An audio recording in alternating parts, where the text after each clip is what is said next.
Hello.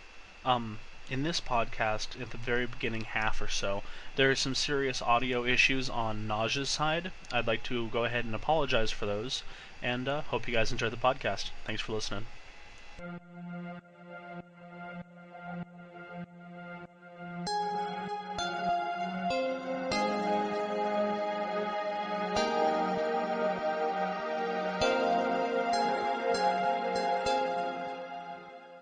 Welcome to the Intoxicational podcast. I'm Becken. And I'm And not. today is our first episode, or is the second episode of the podcast, first episode of a mini-series about D&D. Because both Naj and I DM and play D&D religiously. Quite frequently. Religiously. Somehow I'm going to put it. Oh, gods. And, Do we have our own book of, I'm trying to think of, describe the Bible. we have our own. Book of, Blind We have a Ambition, Book of Blind Ambition. or Blind Obedience.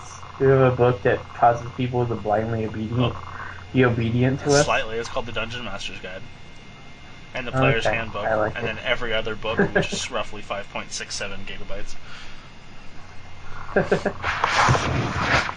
But, So, yeah, no. Today I figured we'd talk about how to get into D&D, how to get started in D&D, and then, like, what good things, or what things players do if they are good players versus bad players. Because I figure we can blabble on about that for a while. at least a couple minutes. At least a couple minutes. So, do you want to start? Or? Sure. If you guys are looking to get into D&D, apparently, according to reviews, from what I've heard, 5th edition is extremely streamlined and easy to get into. I would stay away from 4th edition, it's not that good. We use 3.5, which has a lot of rules, and a lot of people don't like it because it has so many rules, but if you have somebody who knows 3.5 and you find a good group, by all means, play what they're playing. You'll have fun. It's a group game. You're there for a team and for friends. It's pretty good. If you're in an area that has a comic shop or several, one of them will probably have a D&D league, which is you walk in, they hand you a character, you sit down, and you begin role-playing with a group that you've never been with together at all, and you gain points outside of game in this league, and eventually they are used for, like, redeeming for prizes and stuff. It's kind of like Chuck E. Cheese for D&D. Chuck E. Cheese for nerds. Yeah, well, you know. But no, if you really want to get into D&D, find people who know how to do it, or just get the books and go balls deep. I mean, balls deep. Deep is always the way to go.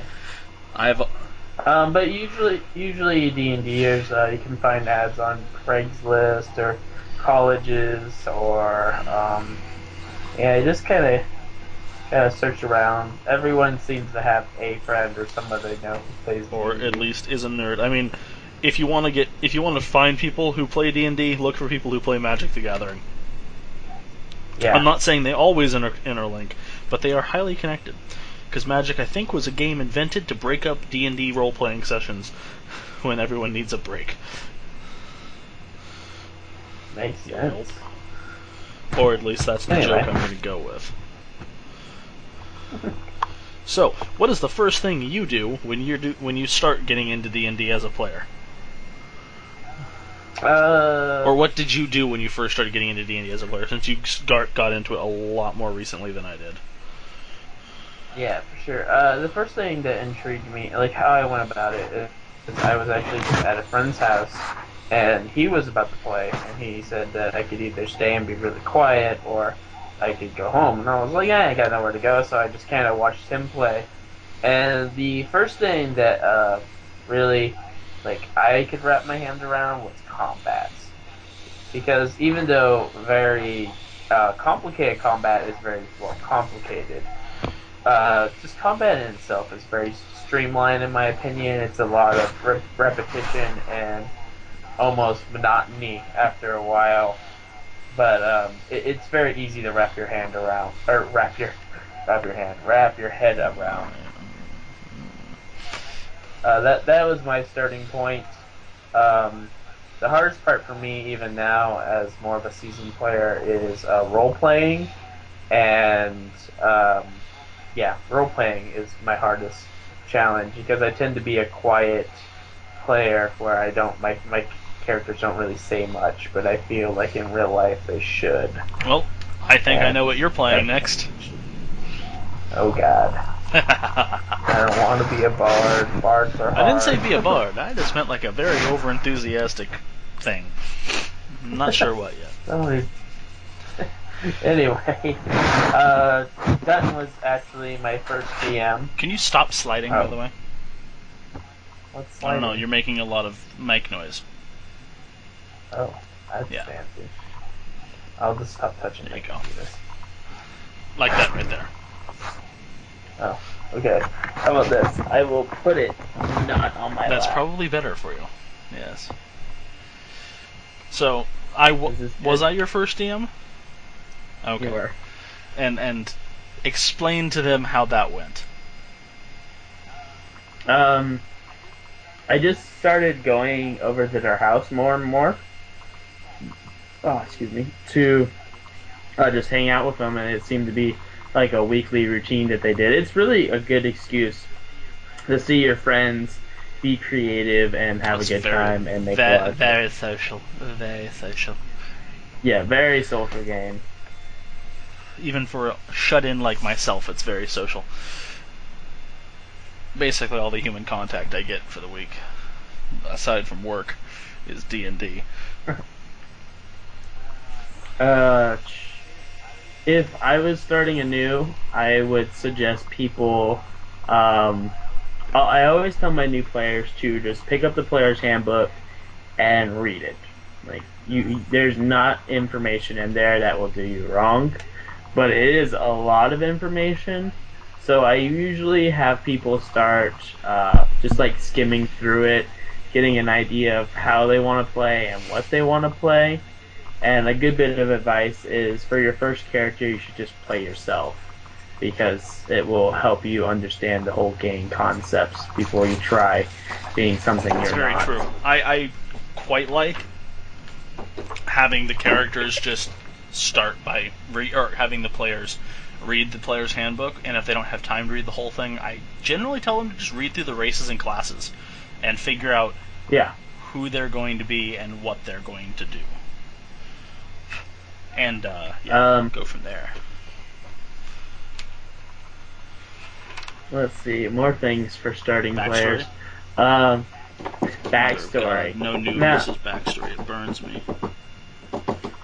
your backstory will be like your life savior and your DM's favorite thing in the world if you make a good backstory. Not only does it say that you're committed to your character, it answers a lot of questions like, what did you do for work before you began adventuring? Were you Well, I don't were know. you a What? carpenter? Were you a farmer?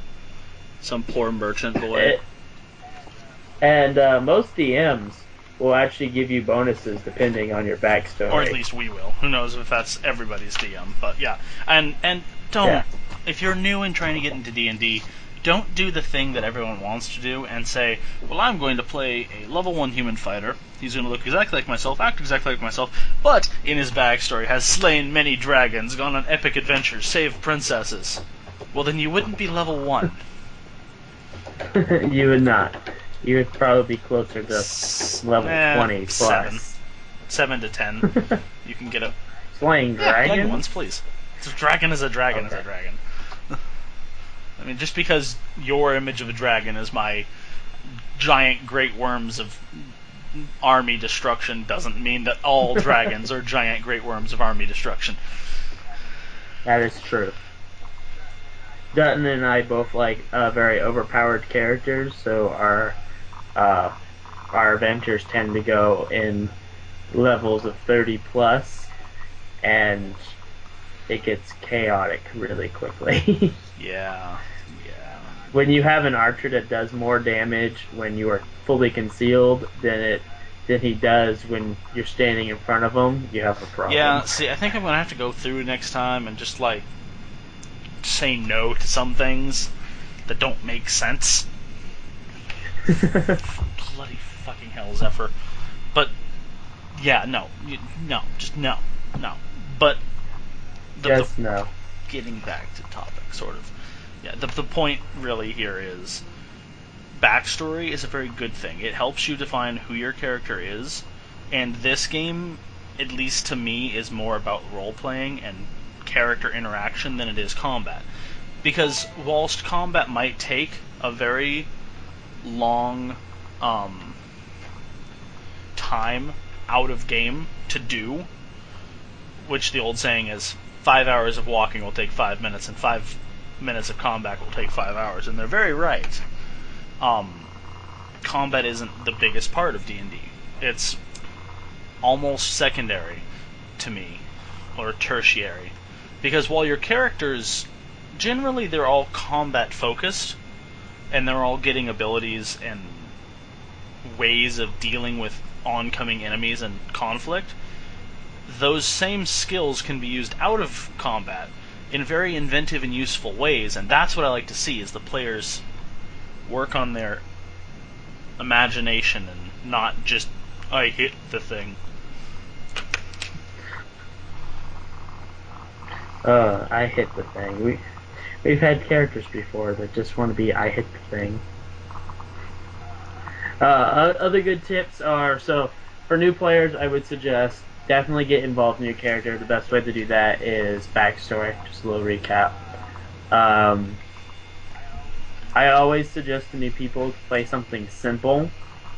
Like, I don't suggest wizards or sorcerers or scions as beginning characters just because they're really complicated. Well, they look extremely complicated. Once you get into them, they get a lot easier. The complicated part comes in building it and figuring out how it works, which I think is part of the fun challenge of D&D, and figuring out how to play your character and how he would play himself, or she would play herself. But I would honestly think just play what you want to play. If you feel like playing a wizard, that's fantastic. The DM should know what he's talking about and be able to help you through it. It's fine to say don't play a wizard, don't play a sorcerer, but someone's got to, and the experienced player might not always want to do that if he's constantly being bounced into new groups. That is true.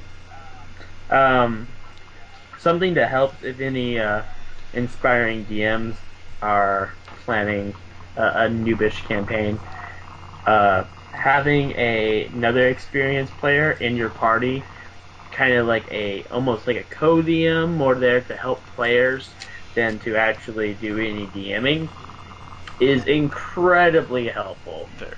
And takes a lot of the stress of having to answer a lot of questions Off of the DM, because, I mean, the DM puts in hundreds of hours per campaign, generally, in figuring things out. Yeah. I mean, I know myself. When I DM a campaign, I've been thinking about the campaign for at least 4 months before I decide to announce that I want someone to play the campaign with me. And even then, that's just like a broad idea of how I want it to go down and how I'm going to, or cool things I'm going to insert into the campaign. And then from there, I'll actually sit down and build the campaign, or build the world's area and timeline. Because for me, I have my own big world that I've built up over the years, and I run everybody through it in different times, and that's just how I roll, pun intended. So yeah, that's me. Not every DM runs that way, but that's just me. On the path of treating your DM nicely, bringing food and or helping him clean up after a D&D session is the most wonderful thing in the world. Players should appreciate their DMs. Bring snacks. Snacks are handy. Bring beer if you're old enough. And whoever's hosting the D&D session, please clean up afterwards. It's not fun to be a host of a D&D session after 12 hours of hard-fought gameplay. Have everyone leave, and you're sitting there with 30 pizza boxes, 12 packs, and just bottle caps and beer strewn everywhere, and you're going, I've been up for 24 hours. I'm going to go to bed and deal with this tomorrow. And then waking up and dealing with that tomorrow. It's just not fun. It's not fun. It's not. Makes for a terrible It really Saturday. does. Or Monday, or whatever it might be. Whichever day you need. Yes. Trying to think. Things that I see a lot of new players struggle with is the difference between in-game and out-of-game knowledge. And I highly suggest that if you're having, or an example of that, real quick, is, let's say you are going up against a troll of some sort, and you decide to attack it, but then a character or one of your other players knows how much health trolls Or have, even worse, decided they were going to whip out the monster manual on their phone and check how much this monster is, what's its CR and everything. Yeah. And then they decide that they don't want to attack it. That's using out-of-game knowledge to affect in-game characters. So, something I would highly suggest to new players is to tell your DM that you don't want any out-of-game knowledge, and to just go off of as little known as possible. Yeah, rely on what your character knows, if possible. If not possible, start learning how to make a blockade in your mind. Just block that crap out. Just block it out. But yeah, no. You will get a lot better at it as time progresses. Quite. And that's perfect segue. You'll get better at it as time progresses, which also applies to roleplay, which can be one of the most awkward things a new player has to do.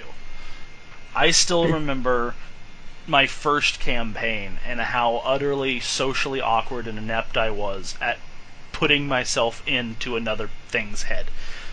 So I would sit there and I would go, well, my character tells them to fuck off in a very mean and obtuse manner. And my DM looked at me and said, so why don't you just say that? You're talking for your character. So far, your character has narrated himself in the third person, and I'm like, I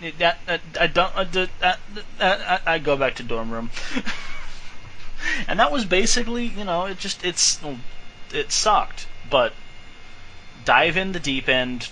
If you can't think of a character or make one up on the top of your head, or when you're building your character, just play yourself, or play a slight variation to yourself, like yourself, but what if your parents had been killed when you were a kid? How would that have affected you? Exactly. You still have the same personality type you ended up with, but you have a completely different backstory. So you can slot yourself into this alternate version of yourself, and then go for it. So I have one more really good tidbit, and that is do your book work. Yes, book work, please. If you decide, like, the biggest thing, the reason I don't like new players playing Magic users is they require tons of book work. And by book work, we mean reading spells, finding out class abilities, delving into what your class race combo can do. Like what your weapons do, exactly range increments, so on and so forth. Basically, now your DM... Yeah. Your DM probably has played many characters and has most of this stuff memorized, or at least a good idea, and he can get you on the right track. But having to hold the whole story in your head, keep track of what 5 people are doing, and then someone doesn't know what their level 1 spell does is highly frustrating. Yeah, pull open a spell list, read the quick description. If you like what it does, proceed to flip to the next couple pages and find the actual spell and read it. If you have trouble with the wording, ask the player next to you. They might have done it already. And then secondly, don't wait till the end of it, or don't wait till your turn to do all this. Like, just do it ahead of time. So it could be, the first player's turn and you're the 5th player, and it could be his turn and he's going to hit it with a stick. We all know that's not going to take very long. It's going to get to your turn very soon. And the 10, 12 minutes it's going to take to figure out exactly what you do as a high-level spellcaster is going to be death for everyone else whose turn it is not. Yeah, and as you just sit down Yeah, and most read. definitely. Figure out, be preparing ahead of time. Your character, as a Exactly. magic user, has prepared everything they're going to do for the day when they woke up. Maybe you should do the same. Yeah. Especially if you're thinking in roleplay perspectives. What spells is my character going to learn and cast? Because, I mean, we don't play this way, because I think it's stupid, personally. But in D&D's original rules, wizards choose what spells they're going to cast for the day, and then are locked into those per spell slot. So say they have 5 level 1 spells, they can choose to cast 5 magic instances of Magic Missile, but that's very unitasking. It doesn't have much ability to swap out and be utilitarian. So most will go like 2 instances of Magic Missile, a shield, Bigby's Grasping Hand or something, yada yada yada yada. But they won't do all one thing. So your character in the morning is doing that. I mean, we don't play that way, because I think wizards would have a much more... I think wizards should be played more... Oh, I have 20 spell slots total to use. Okay, I'm just going to assign them, and then I can cast any spell from that list. And that's how it works. But that's just me. Something else that I see a lot of new players and even experienced players do is realize that there is more options out there than just doing damage. Oh yeah, so many more. So many more. For an example, I played a cleric in one of my last campaigns, and there is the highest level spell, or the highest level damaging spell a cleric can do that's straight output damage is called Harm. And it's like a 6th or 7th level I spell, think I it's want to 6th. say. Yeah. But there's a 9th level spell that can drop up to 8 levels. And if you're not really looking for things that can do status effects like that, you're really going to lose a lot of opportunities, because 8 levels could be up to, 80 HP drop. And that's going to do a lot more than just, sack some health. It's going to, permanently uh, demote this person to keep him from getting as strong as he currently is. Yeah, no. There's a lot of great spells. I can think of one off of a druid spell list right now that seems poor and unusable, but could make the difference in a key skill check scenario. It's called Guidance. It gives a +1 on your next roll, be it attack, save, skill check, or something else. I forget what it is. But if your rogue has been failing at trying to pick this lock for the last 5 minutes, you cast Guidance on him, that extra +1 might be just what he needs to click the lock open for the next try. Exactly. Like there's a lot of those type of spells that people just don't think about. They feel like if they fail and they rolled high enough, there's no way that they can do that. But as a DM, my players miss DCs a lot by just 1 or 2 Yeah. points. That's the point. More times than they outright blow it is they missed it by like 8 points. And that's kind of the I'm just point like, for a skill check, is it's meant to be difficult but not unattainable. yes. And another thing is definitely think of teamwork, because I find a lot of frustrations in my newer players is that they'll end up playing the same character or same like idea of character as everyone in the room.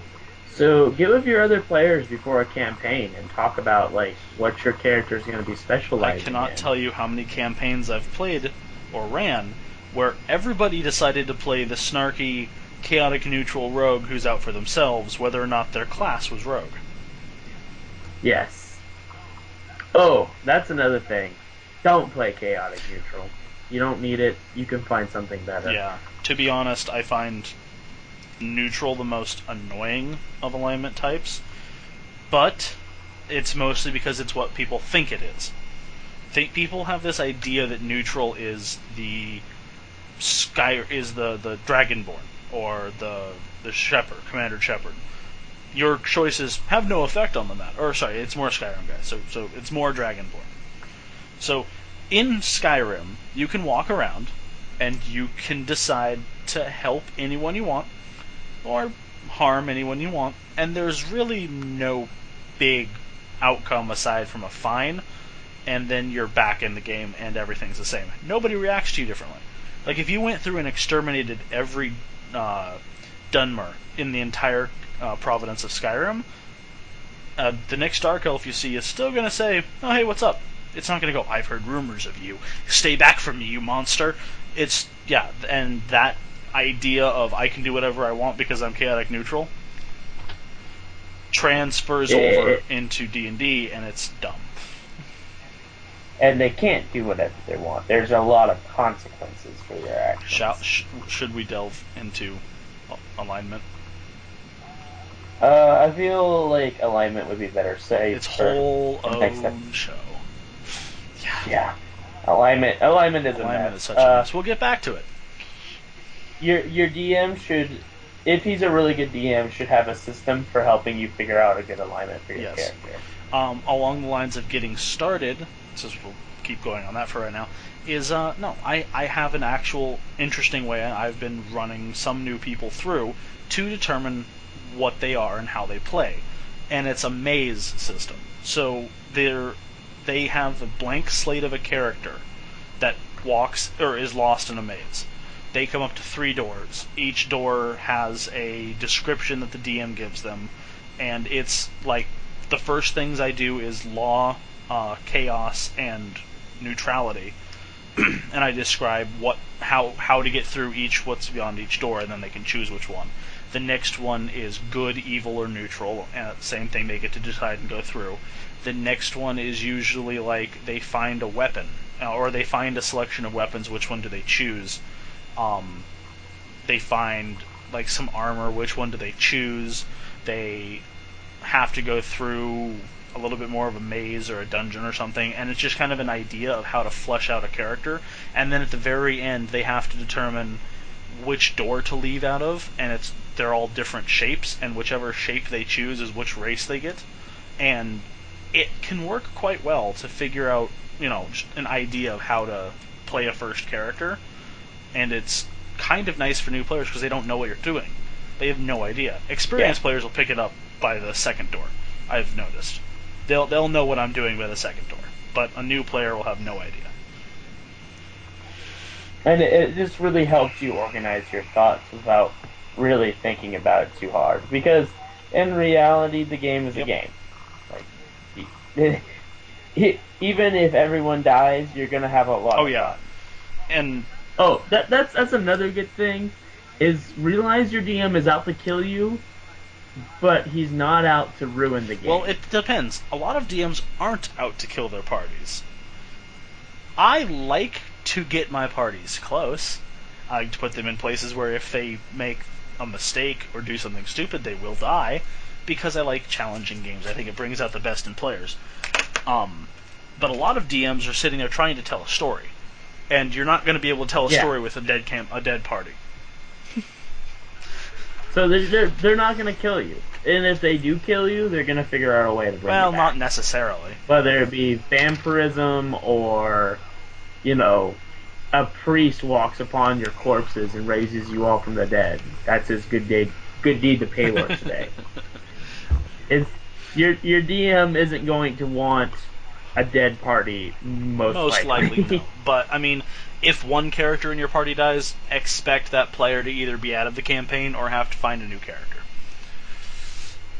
Unless you guys decide that it is worth your effort and time and your friendship to try and revive said character. But yeah, that's up to the party at that point. I feel like that's a good final point or at least a close to a final point, is that with your party, I notice a lot of players and a lot of new players do this. They figure it as everyone's out for themselves. They always play, how can I trust you? How do I know? Da da da da da da. Most times, by mid-campaign, your party, your group of individuals, has been together for a really long time. And I mean, sometimes they've been together for a really long time at the beginning of the campaign. Yeah, like they're friends. They care for each other. If, your archer died, it would be a big ordeal. It wouldn't be like, oh well, on to the next treasure chest. It would be my friend just Either died. you choose to bury them, or you choose to try and drag their corpse to the nearest city and attempt to resurrect them, or something. Yeah, it wouldn't be just like, oh well, time to move Here's a on. new character sheet. Reroll. We're gonna get to the next treasure chest. Hurry up and catch up as soon as you can. It's Yeah, not Call of Duty. It's yeah. it's a corrupt save file on a Final Fantasy VII game. So yes, I feel like that's enough information for tonight, and we should do a recap. Story time. Yeah. Instead, story time, and also we only got halfway through, but whatever. Tell me a story of a campaign you've been in, or a campaign you ran where something just was awesome. Something that was Yeah. awesome. Something that always has stuck out in your mind, and then just go for it. So I ran a campaign that was everyone mocked me for it because it was very reminiscent of The Hobbit. It was the dwarves retaking the mountain, which plays incredibly well into my world, and it just so happened that The Hobbit came out around the same time that I ran the campaign. But anyway, the final battle, which all my characters were ungodly overpowered at this point, and we knew how the campaign was going to end. Like there was just no way. So I had actually suggested to my players that maybe instead of doing a great big final battle where everyone just did a lot of damage and got over it, we make up a story together to put the final boss at rest. And I remember it being just this epic tale of flips and crazy shots and decimation and awesomeness. But my favorite part was the very end, the say all end all, as it were, that put the final boss to death.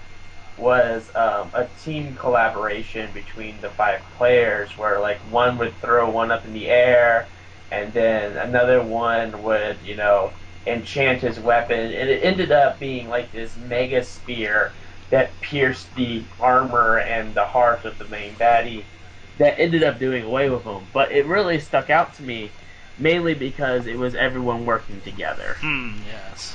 and like being a party at that point. It wasn't just like who can do the most damage. It was how can I help you do more damage. Going along with the whole idea of team play, one of the great things that stuck out in my mind was Tag and I were playing elven twins.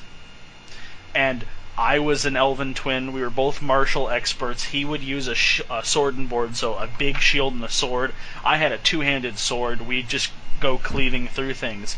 And one battle, we looked at each other, nodded, because we had this like innate way of talking to each other without saying a thing, even out of game. Me and him have great role play together. And we look at this oncoming wave of like 30 bloody orcs or something, and we're like level 3 at this point. So we shouldn't be living through what's about to happen. But like he drops to his knee, shoves his shield up, and just takes the brunt of an attack. As I run up his back. As I leap off his shoulder, he swings his sword and shield slamming out, cutting people down from underneath me. As I come down and cleave one of the leaders in half. And it was it was that level of teamwork and just togetherness throughout the entire thing that was just fantastic. Absolutely fantastic.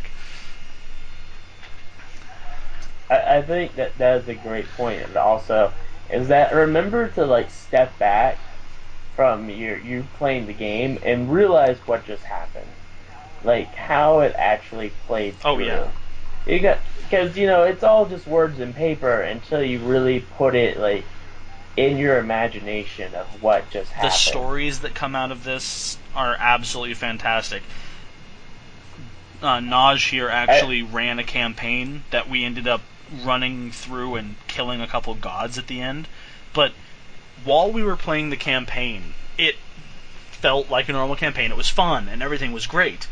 But it wasn't until like about a month ago when I sat down and wrote out my character's backstory from before the campaign started all the way through till the point of him deciding to have vengeance on a deity, that I was just like, God, that was such a good campaign. And the story that came out of it is just phenomenal. I need to go in and clean it up. I might post it online somewhere or something for everyone to read. But yeah. It is a great story. He did a great way of imagining what all happened. But it was things like fighting titans in magical armor and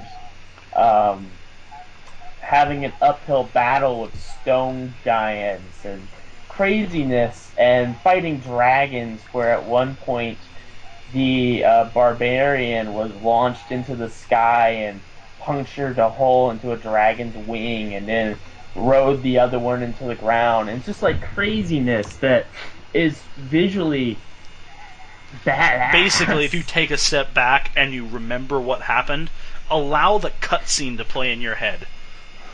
Yes. And then, you've built it. It's like being a graphical artist and having to sit through this painstaking rendering process that takes you 2 days. But when you're done with the rendering process and you look back at what you've just created, there is How I Met Your Dragon 2. Or How to Train Your Dragon 2. How to Train Your Dragon 2. Boom.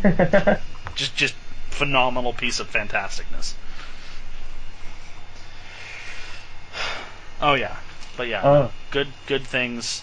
Remember to take a step back. Just appreciate everything that's gone on. Appreciate your DM. Appreciate your other players. You're there to play with your friends. Act like it.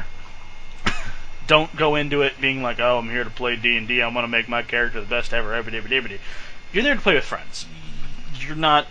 Or usually you're there to play with friends. Or you're there to play to learn the game and have a fun time. And... yes, it can be fun for one player to be an asshole, but it's not fun if every player is an asshole to everybody else. Exactly. Ask questions. Don't get frustrated. Please don't. Frustration will occur, but when it does, it will. Just take a few deep breaths, space out, come back, and Or the game usually gets paused several times through the session. It's okay. Everyone goes and grabs a beer, grabs some chips, maybe smokes a cigarette or something, comes back and continues to be awesome. Very much so. Very, very much so. Just don't be a douchebag. Be inquisitive, learn your character, role play, understand where you came from and who you are playing. If the world is not familiar with you, ask the DM about what's with the world, how do you know certain things, yada yada yada. It's simple stuff that may seem like pandering and annoying, but when it comes down to it, it's very good to know, and it helps everyone in the long run. Yeah. Your DM will appreciate questions. Yes. And don't try to ask your DM questions when you're in the middle of everyone's there. We're ready to start, and you start asking questions about the world. If he's your friend, I'm sure you have his phone number or his Facebook. Ask him before the session. Yeah, and don't be afraid to talk to them out of session, because it's not like D&D is this strict time period like Fight Club, that you're only a D&Der between the time D&D starts and D&D ends. No, D&D, bloody hell, it's all the time. If you're a DM, you're almost always thinking about certain parts. Your world, stories, adventures, how to make it better, how to make it worse, how to keep your party alive, how to kill them almost. Yeah, you're thinking of a lot of stuff at a lot of times. So, your DM is more than likely very happy to help you. Or very happy to answer questions or run you through something small that may have happened in your backstory so you have an idea of what happened. And that brings us back to keeping out-of-game and in-game knowledge. Because, as a DM, I get really excited about my world and my campaigns. So I tend to like to brag a little bit. I get incredibly excited with what's going on in my world. So at times, I will probably tell you something you probably shouldn't know. Yeah. I've done that before, too. It's kind of bad, and usually I try not to do it as hard as possible, but if I have a really, really, really great idea, I almost have a compulsive need to share it with somebody so they can be like, and get really excited for it too, and then we're both excited for it together and we can start plotting and planning and having a lot of fun, and the campaign hasn't even started yet and it might still be a month and a half away. And two people already have their characters. Yeah, I'm guilty of that every time. Like I've heard rumors of a campaign start, and then it could have started 6 months after. I'll have my character built, made, backstory created, ready to go, and I've plotted them out to level 20 in my head based on how I think the campaign's going to go. And if it doesn't go that way, even better, I get to figure out a new character. It gets pretty bad, pretty bad. It does. It's fun though. Tekken is a great player and a great DM. Aw, thanks. Aw, shucks. Well, I think we've blabbered on long enough for one episode, so Yes. we shall leave you in peace. May your rolls be high and your saves strong. Have a good night, guys. And for all of us here at the Intoxicational Podcast, bye.